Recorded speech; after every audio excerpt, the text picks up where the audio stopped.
Sejarah kuda lumping, jatilan. Menurut sejarahnya tari kuda lumping, jatilan sudah ada sejak zaman primitif dan digunakan sebagai sarana upacara ritual yang sifatnya magis. Semula tari kuda lumping hanya menggunakan alat yang sederhana. Begitu pula cara berpakaian penari juga masih sangat sederhana. Seiring dengan perkembangan zaman, instrumental yang digunakan untuk kuda lumping semakin komplit, begitu pula kostum para penarinya juga sudah lebih bagus dan kreatif. Semula tarian kuda lumping hanya digunakan untuk acara ritual saja. Sekarang sudah dijadikan sebagai seni pertunjukan. Sebagai seni pertunjukan, para seniman membuat sedikit perubahan. Geraknya lebih dinamis, kreatif, dan lebih bervariasi. Tarian kuda lumping menggambarkan peperangan dengan naik kuda dan bersenjatakan pedang.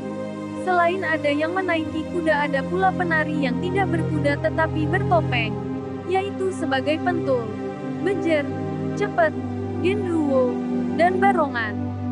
Pada penari kuda lumping biasanya ada penari yang sampai mengalami keadaan trance, yaitu keadaan di mana penari mengalami keadaan tidak sadarkan diri. Bahkan penari yang mengalami kesurupan tersebut bisa makan barang-barang dari kaca. Hal itu mustahil bisa dilakukan oleh penari biasa apabila tidak sedang mengalami trance. Kostum dan properti tari kuda lumping. Pada pertunjukan kuda lumping ada tempat atau arena yang tetap.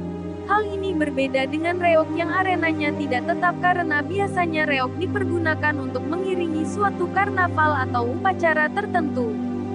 Biasanya pendukung penari kuda lumping berjumlah 35 orang, dengan perincian penari 20 orang, penabuh instrumen 10 orang, 4 orang sebagai pembantu umum atau penjaga keamanan, dan 1 orang sebagai koordinator pertunjukan yang mengatur jalannya pertunjukan dari awal hingga berakhirnya kuda lumping.